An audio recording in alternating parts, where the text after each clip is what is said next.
할렐루야. 한 해의 시작 엊그제 한 것 같은데 이제 벌써 열매 맺는 계절, 온 사냐를 아름답게 물들이는 단풍의 계절이 왔습니다. 이 가을은 그래서 열매 맺는 계절이고 모든 것이 드러나는 계절입니다.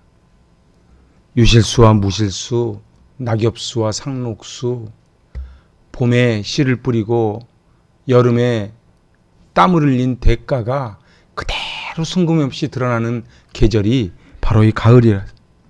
그리하여 열심히 뿌린 자, 열심히 땀 흘린 자는 가을을 기다릴 것이요, 뿌리지 않은 자는 가을이 낙심의 계절이 되겠지요. 그래서 성경은 인생의 진리를 이렇게 설명하고 계십니다. 갈라디아서 6장 7절입니다. 스스로 속이지 말라. 하나님은 업신여김을 받지 아니하시나니 사람이 무엇으로 심든지 그대로 거두리라. 아멘. 여러분은 정말로 이 말씀을 100% 아멘으로 받으시는지요?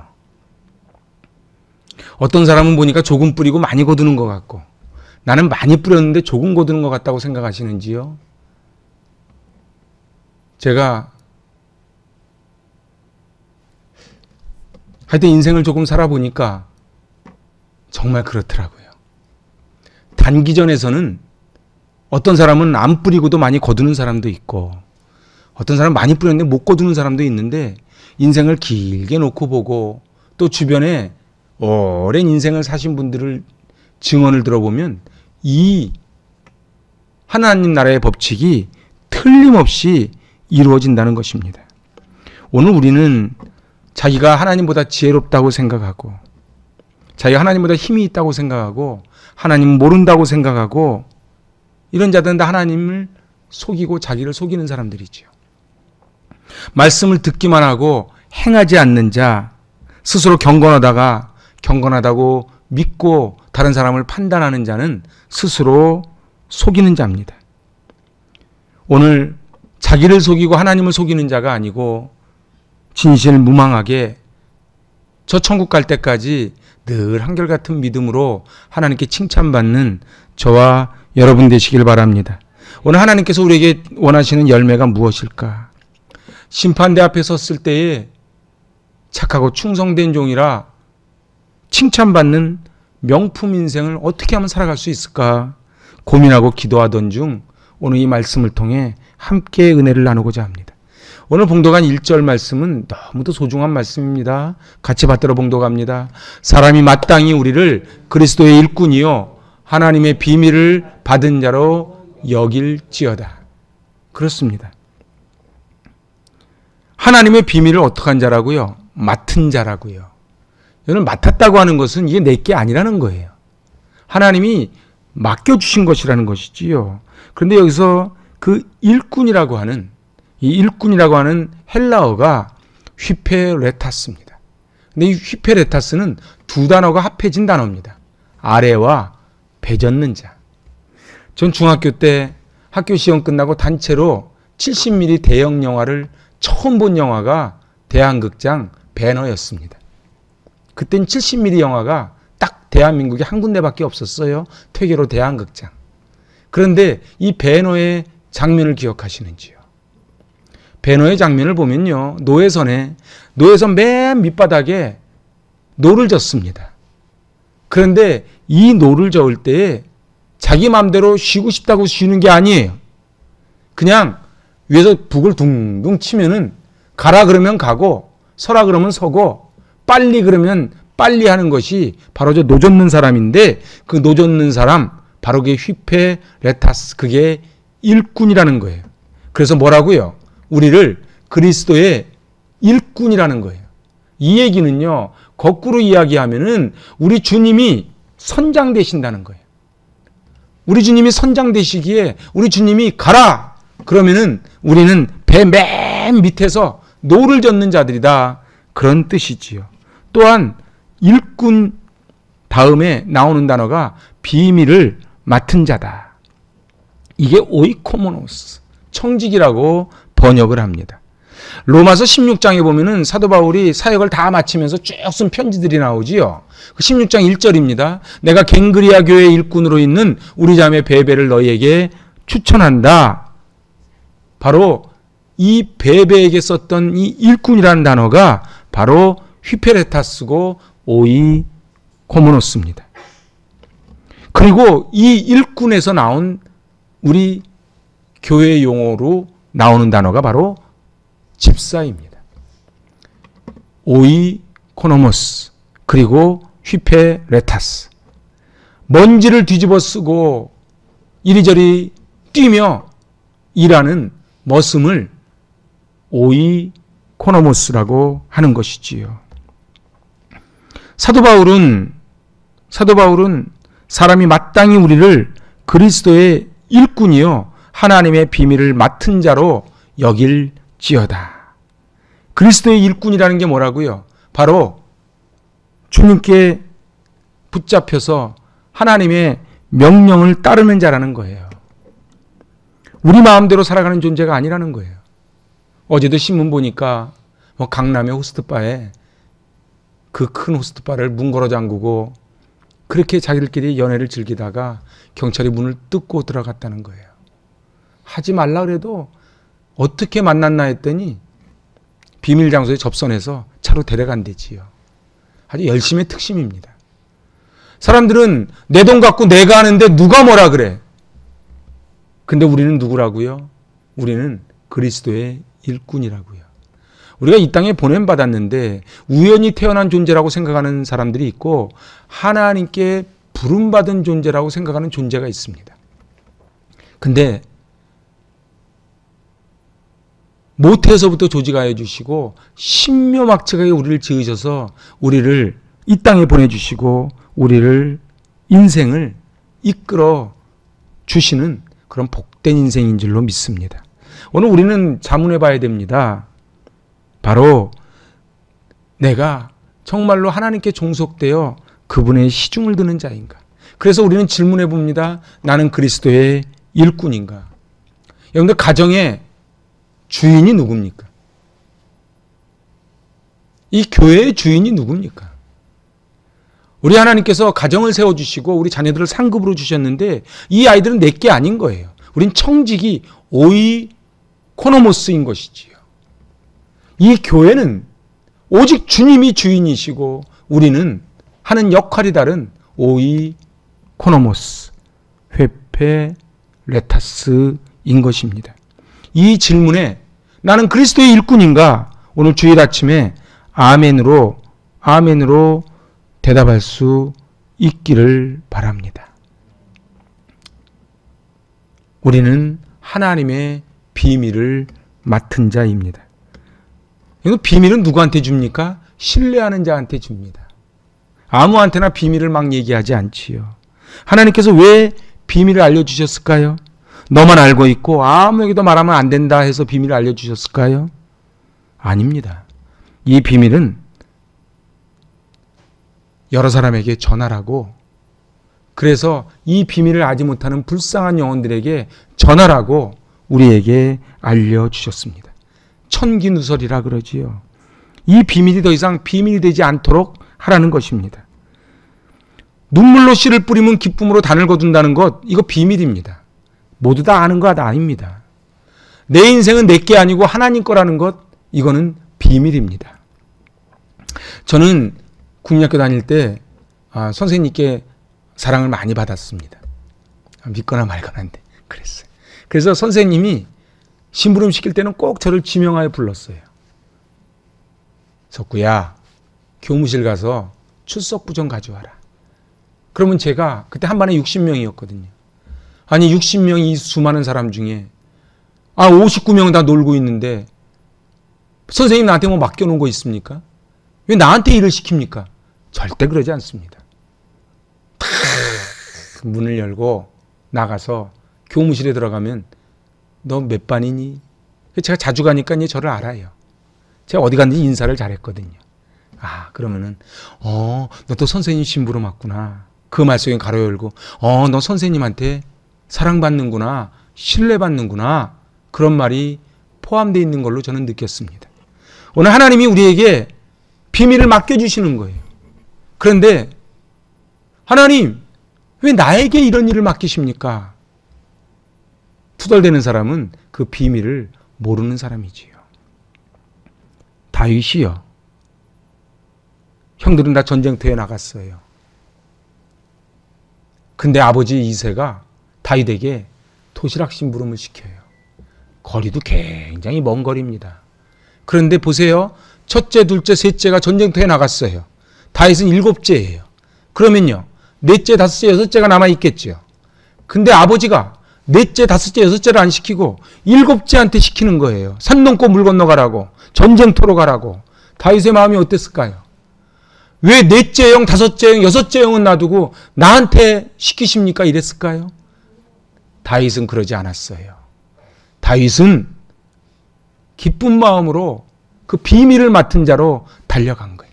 그때 하나님이 몰래카메라로 사진을 철컥 찍어 놓으시고 다윗을 이스라엘의 주권자로 세워주십니다. 우리는 인생 절대 공짜가 없어요. 여러분은 어떠십니까? 여러분은 누구입니까? 아니, 저는 누구입니까? 그리스도의 일꾼이요. 하나님의 비밀을 맡은 자라고 고백할 수 있기를 바랍니다. 그 일꾼과 비밀을 맡은 자에게 주님이 요구하시는 것이 있어요. 그게 뭐예요? 맡은 자들에게 구할 것은 충성이니라. 시작.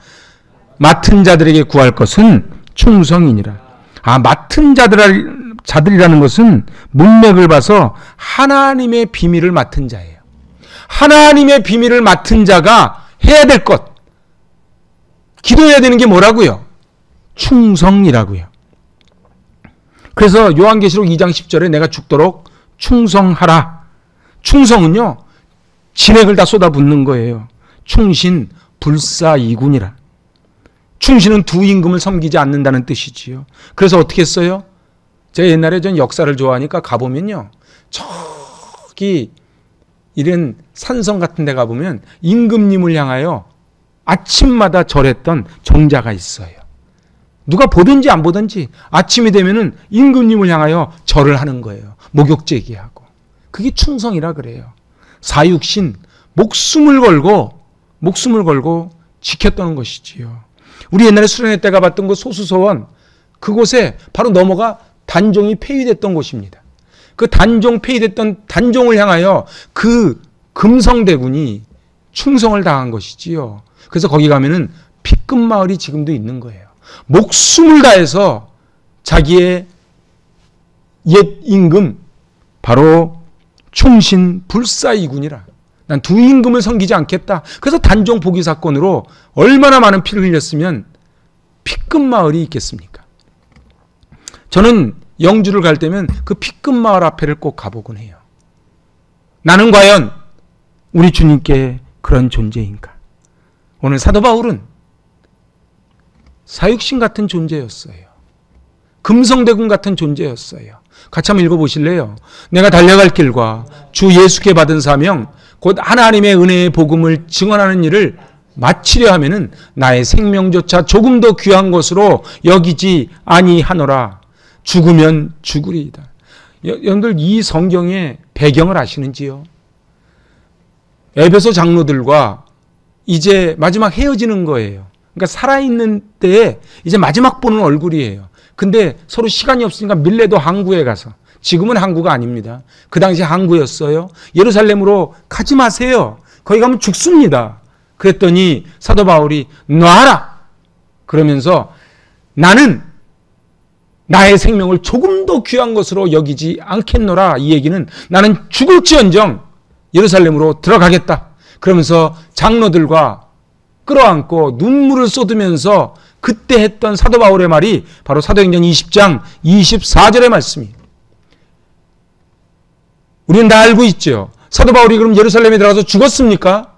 안 죽었지요. 내가 로마도 보아야 하리라. 사랑하는 여러분, 사명자는 하나님께서 책임져 주십니다.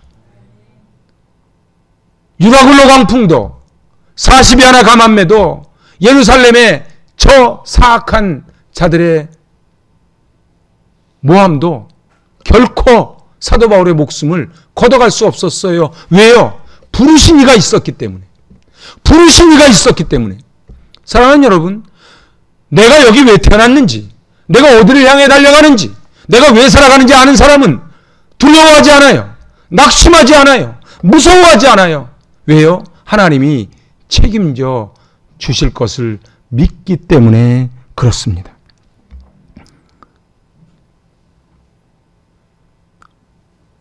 목사들은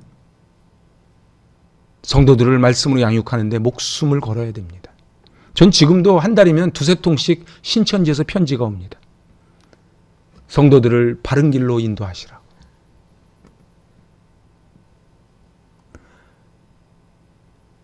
굶은 사자들처럼 얼마나 우리 성도들의 영혼을 무너뜨리려고 달려드는 악한 사단이 많은지 몰라요. 다윗이 베들레헴에서 밤잠 안 자가면서 들짐승을 쫓아내듯 저도 늘 보초를 쓰면서 긴장해야 되는 것이지요. 오늘 충성이 뭡니까? 그건 신실입니다. 충성은 믿을 수 있는 것, 충성은 끝까지 가는 거예요. 저는 오늘 하나님이 기뻐하시는 충성이 도대체 무엇일까? 오늘 세 가지로 살펴보고자 합니다. 첫 번째는 작은 일에 충성하는 것입니다. 시작. 저 교육전도사 할 때 우리 담임 목사님이 해줬던 얘기를 제가 잊지를 못해요.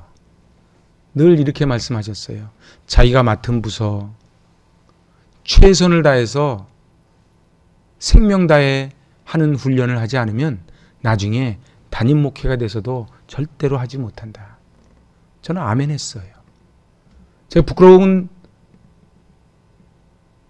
이야기지만 저는 제 목회에 신조가 있어요. 저는 잘하지는 못해도 끝까지 하는 겁니다. 교육전도사 때도 그렇고 부목사 때도 그렇고 저는 마지막 12월 마지막 주 밤 10시 반까지 신방 마치고 똑똑 두들기고 인사하고 떠나지. 저는 하나님이 보고 계시다는 걸 좀 믿기 때문에 그래요. 전 최선을 다하는 겁니다. 잘하지는 못해도 우리 하나님은 얼마나 잘하느냐를 보시지 않고 얼마나 끝까지 버티느냐를 보고 계시다고 믿기 때문에 그렇습니다. 아버지로서 엄마로서 최선을 다해야만 합니다. 선생님으로서 최선을 다해야만 합니다. 목사로서 장로로서 권사로서 집사로서 얼마나 최선을 다했는가 그거를 우리 주님이 보고 계십니다. 비행기가 이착륙할 때마다 많은 사람이 있어야 됩니다. 거기서 제일 빛나는 사람은 파일로트지요. 그런데 그거 아십니까? 그 비행기가 이륙할 때 그 밑에서 새떼를 쫓는 사람들이 있어요. 근데 이 새떼를 쫓는데 이걸 버드 스트라이크라 그런다 그러는 거예요. 근데 이 새가 비행기 프로펠러 속으로 들어가면 그 거대한 비행기가 멈춰버리는 거지요. 그래서 새떼를 쫓는 한 해 동안 지구촌에 5만 6천 건이나 사고가 발생한다고 합니다. 사랑하는 여러분, 어찌 파일로트만 귀하고 새떼를 쫓는 사람은 귀하지 않다 할 수 있겠습니까? 파일로트도 새떼를 쫓는 사람도 최선을 다하는 것이지요. 다 소중한 것입니다. 어느 누가 새떼 쫓는 사람을 하찮게 여기겠습니까? 우리 주님도 그러실 것 같아요. 어찌 하나님이 큰 목회, 작은 목회가 있고 큰 일, 작은 일이 있겠습니까? 내가 맡은 일에 생명을 다하는 것, 그것이 충성이지요.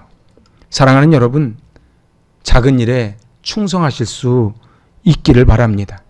두 번째 하나님이 기뻐하시는 충성, 같이 해보실래요? 충성은 충성된 자를 본받으면서 해야 됩니다.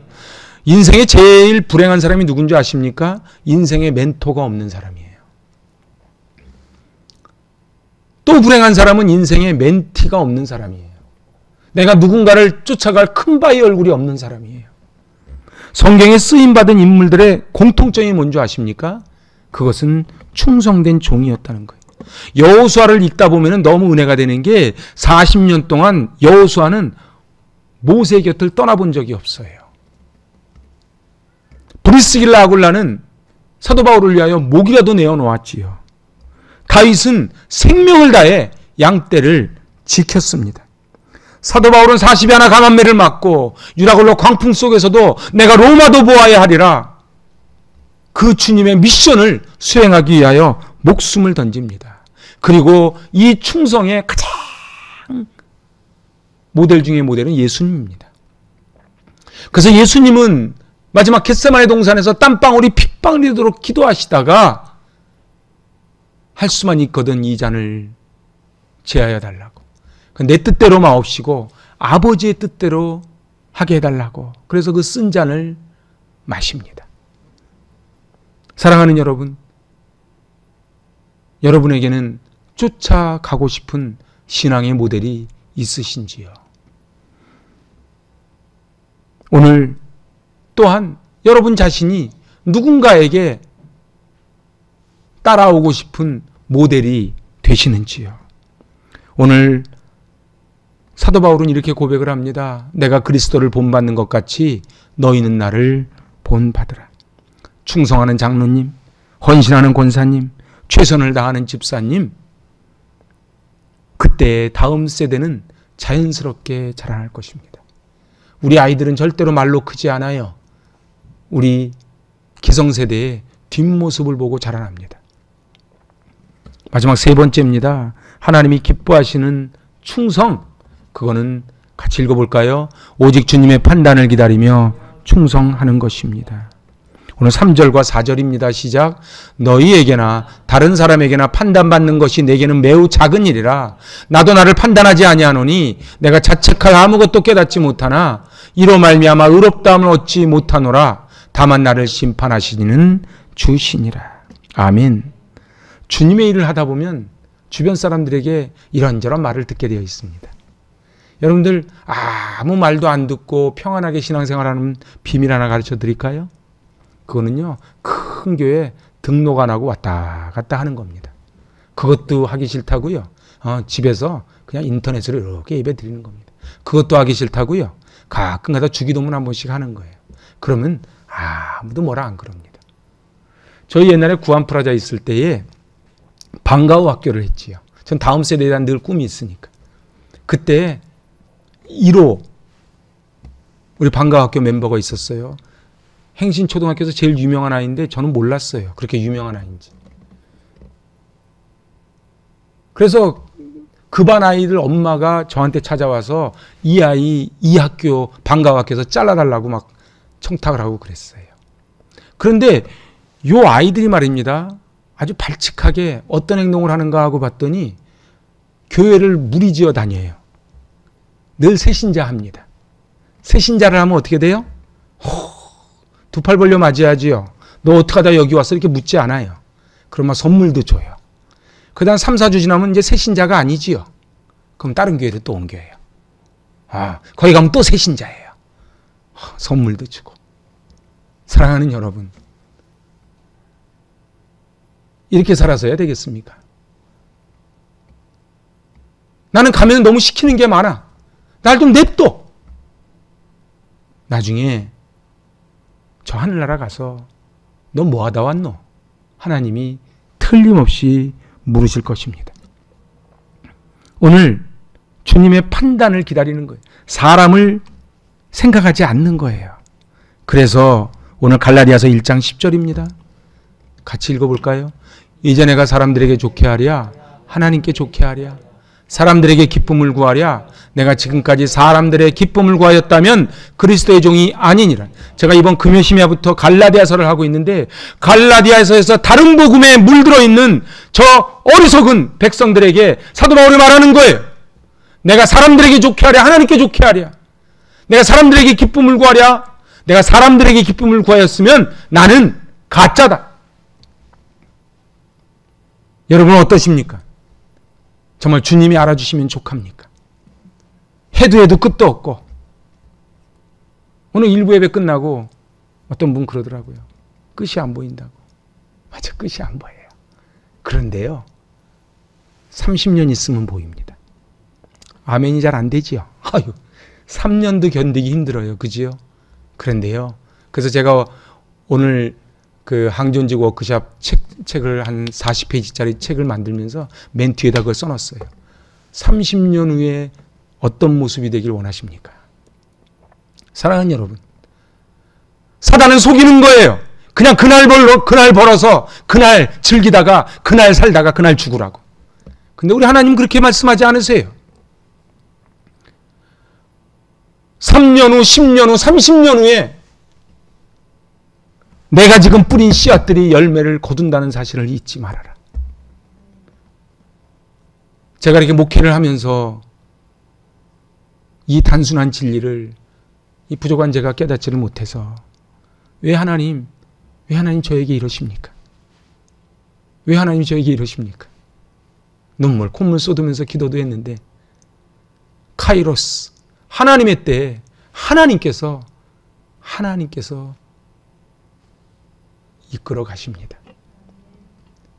이 비밀을 알고만 있다면 어느 아프리카의 선교사가 선교사역을 열심히 하다가 아이들 둘이 풍토병으로 죽습니다. 그리고 그 충격과 병으로 아내도 죽지요. 그래서 어느 날 이 선교사님은 이제 모든 것을 다 포기합니다. 그리고 이제 고국으로 돌아와요. 미국으로 돌아오는데 그 당시에는 샌프란시스코 항으로 배가 들어오거든요. 근데 그 배에는 미국 대통령이 아프리카로 사냥 갔다가 오고 있었어요. 딱 내리려고 그러는데 아무도 못 내리게 딱 하더니만 쫙 붉은 카펫이 깔리고 군악대가 나팔을 불고 그리고 대통령이 딱 내리는 거예요. 다 내리고 이 선교사님이 딱 보고 있다가 하나님께 이러는 거. 하나님, 이게 뭡니까? 나는 생명을 다해 선교를 했는데 아프리카 사냥 갔다 오는 사람은 저렇게 군악대가 울고 붉은 카펫이 깔아주는데 하나님 위해서 목숨 던진 저에게 아들 잃고 아내 잃고 아무도 나를 반겨주는 이가 없는데 하나님 어째 이러십니까? 하늘나라의 비전 품고 살았던 내가 아프리카에 사냥 갔다 온 저 대통령보다 못합니까? 그때 하늘에서 음성이 들립니다. 사랑하는 아들아, 너의 갈 길 다 간 후에 네가 천국에 오면 너를 위해 온갖 보석으로 장식된 비단길을 깔아주리라. 천사들이 각종 악기로 너를 위하여 찬송하리라. 그뿐 아니라 너를 내가 직접 나가서 환영해 주리라. 너를 안아주고 너에게 생명의 면류관을 주리라. 그 음성을 들은 그 선교사님이 눈물을 줄줄 흘리고 하나님, 제가 잘못했습니다. 그리고 아프리카로 돌아갑니다. 오늘 우리는 사람들에게 칭찬받기를 원해요. 사람들에게 인정받기를 원해요. 내가 지금 오늘 뿌린 게 당장 거둬지기를 원해요. 요한계시록 2장 10절입니다. 내가 장차받을 고난을 두려워하지 말라. 볼지어다 마귀가 장차 너희 가운데 몇 사람을 옥에 던져 시험을 받게 하리니 너희가 10일 동안 환난을 받으리라. 내가 죽도록 충성하라. 그리하면 내가 생명의 면류관을 내게 주리라. 전 동물의 왕국을 참 좋아합니다. 이렇게 보니까요, 우리가 보기에는 미물에 불과한데 저들이 치열하게 목숨을 건지고 살아가는 모습들이 쭉 나오는 거예요. 그리고 그 지오그래픽 그 채널에서 한국의 해녀를 소개하더라고. 세계 최고령 해녀, 92세 된 그 제주 해녀 그분이 물속으로 들어가서 소라를 캐는 장면을 내셔널 지오그래픽에서 찍어서 보여주더라고요. 오늘 인생은 그 바다 깊은 곳에 들어갔을 때에 그 바다의 위험이라는 게 말로 못하다는 거예요. 그러면서 그 해녀 대장이 이렇게 인터뷰를 합니다. 작년에도 이 바다에서 해녀 한 명이 빠져서 죽었습니다. 그러니까 소라를 하나 캔다는 것은 목숨을 걸고 캐는 것이지요. 길게는 3분까지 숨을 안 쉬고 10m 너머를 들어간다는 거예요. 근데 저는 그걸 보면서 우리는 인생하고 비슷하다는 생각을 했어요.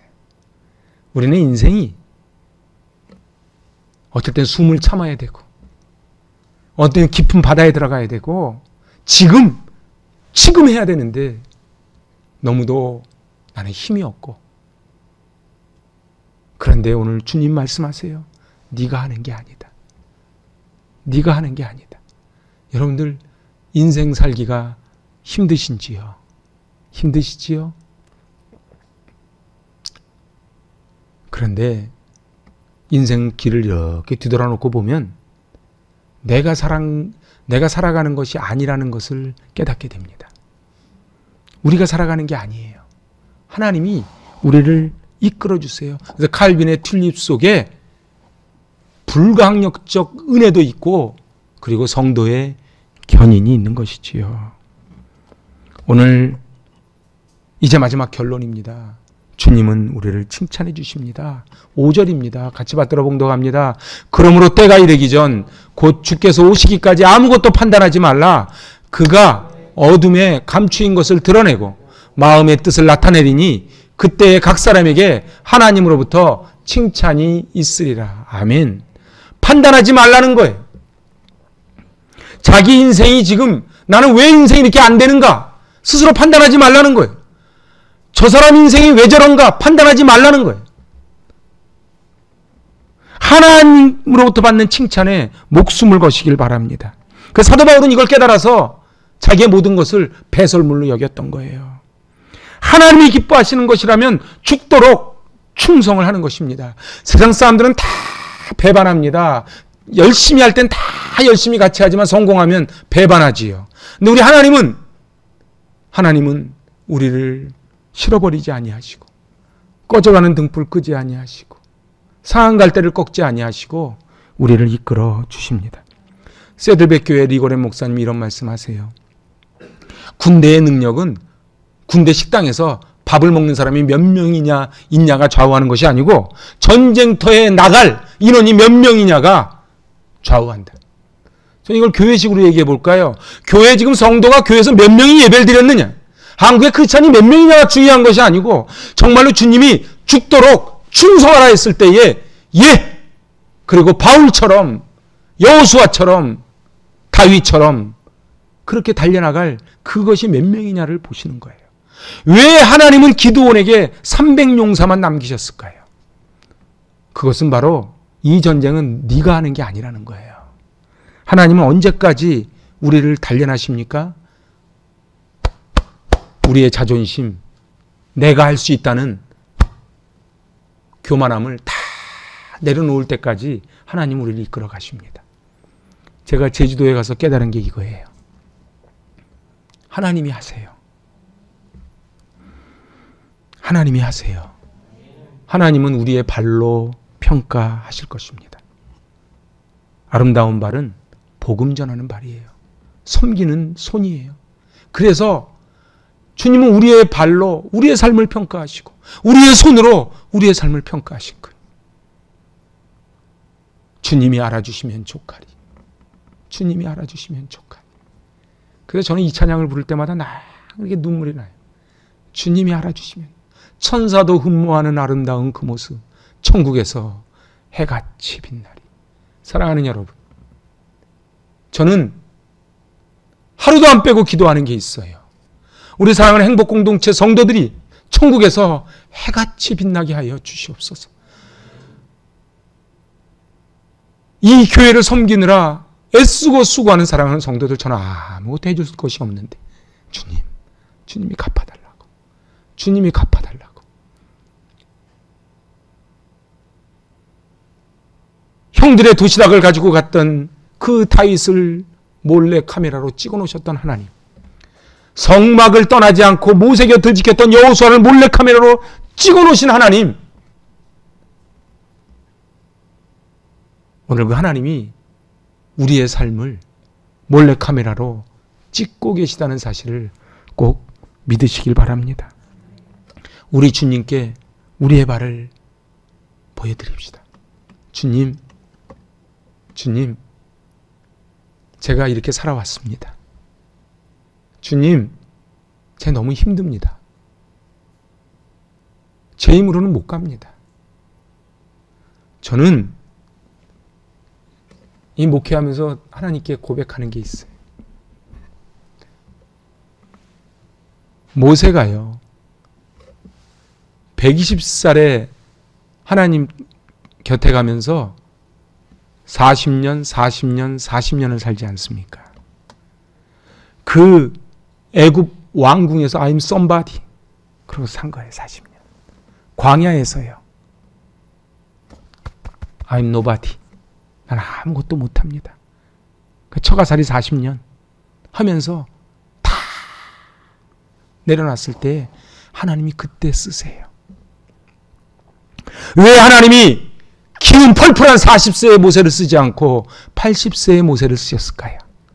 왜 하나님이 저를 50세에 교회를 개척시키셨을까요? 저는 하나님이 미디안 광야에서 모세를 부르시듯 하나님의 때가 돼서 하나님께서 부르신 줄로 믿습니다. 이제 말씀을 마치려고 합니다. 죽도록 충성하라. 내가 생명의 멸관을 너에게 주리라. 우리 다 아는 말씀이에요. 근데 우리는 자꾸 사람을 의식하게 되고 내가 해온 결과물이 내 성에 안 차서 낙심이 오지요. 그런데 열매 맺는 가을 하나님이 알아주시면 좋가리. 하나님이 알아주시면 좋가리. 사람 바라보지 말고 하나님만 바라보고 승리하실 수 있기를 바랍니다. 우리는 어떤 열매를 하나님께 내어드리겠습니까? 기도합니다.